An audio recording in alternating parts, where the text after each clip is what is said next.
السلام عليكم ومرحبا بكم، نورتوني وشرفتوني. مرحبا بكم عندي ومرحبا بي عندكم.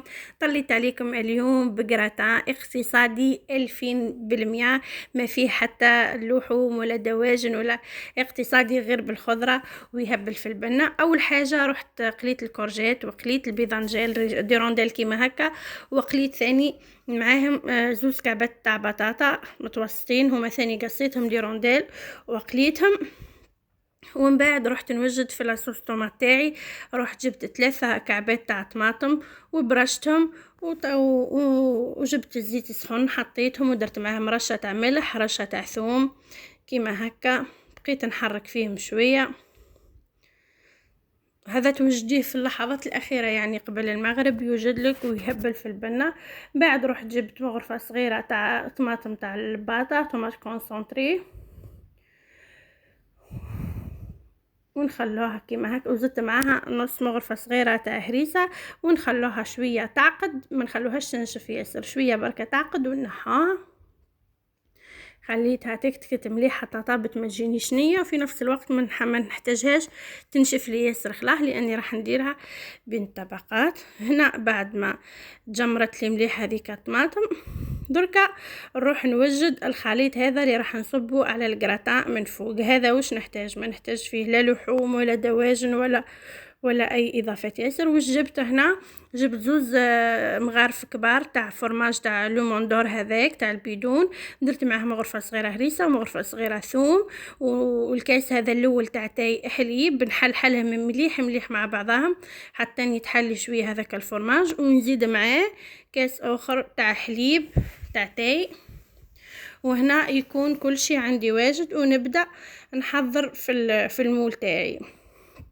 روح جبت مول. اول حاجه درت الطبقه الاولى من لاصوص طوماط كيما هكا، هي الاولى من تحت. جربوه باذن الله راح تعتمدوه، سهل واقتصادي وبنين ويتكل.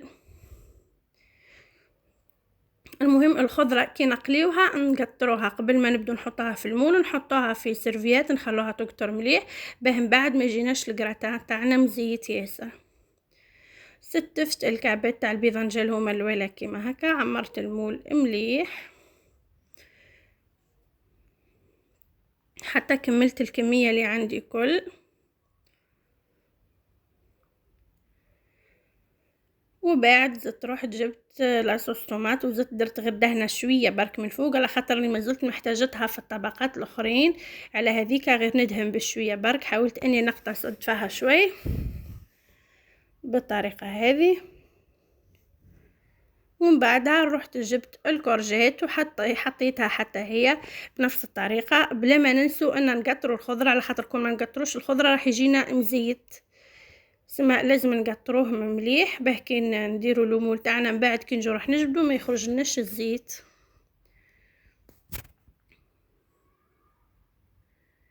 كملت ثاني الكميه تاع الكورجيت تاعي كيما هكا، ورحت ثاني جبت لاصوص طوماط وزدت درت طبقه اخرى ثانيه دهنه خفيفه برك مش حاجه كبيره. هذه هي نظن الاخيره بالطريقه هذه.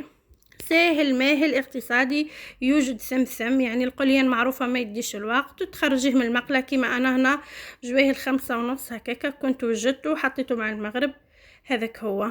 وهنا هذه هي البطاطا اللي كنت قليتها، زوز حبات تاع بطاطا قصيتهم كيما هكا وقليتهم.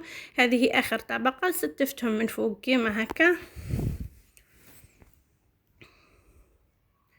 غطيت الفراغات كامل اللي عندي. اللي وصلت معايا لهنا دير تعليق، دير تخلي بصمتها، دير جيم، دير اشتراك، ديري اي لقطة راكي عند اختك مرحبا بيك. كملت ستفت كعبات البطاطا تاعي كاملين بالطريقة هذه. وهنا كانوا عندي كعبة زيتون جبت درتهم رشة برك على جال باش نبدل الوجه بارك، درتهم هكا رشة من فوق. بس تحب دير الحشيش ديري هنا شويه معدنوس ولا دبشه ولا ثاني يجيك ملاحه. هنا انا كنت كملت، دركا ما بقالي غير نروح نصب هذيك الصلصه اللي كنت وجدتها اللي فيها الفرماج والحليب والثوم والهريسه، كملتهم مشيتهم كلها على الطبق تاعي ودخلتهم للفور يتقراتينو. قعدوا انا حليت عليهم من الفوق ومن تحت في نفس الوقت وخليتهم حتى ينطابوا، وهذا هو الشكل النهائي. جاني معسل ومفرمج من داخل وماهوش ناشف وبنين. ان شاء الله كنت خفيفه ظريفه على قلوبكم، وان شاء الله هنكون انفعتكم ولو بالقليل. اللي وصل معايا لهنا نقول لها بارك الله فيك على المتابعه، والسلام عليكم في وصفه اخرى ان شاء الله. مع السلامه.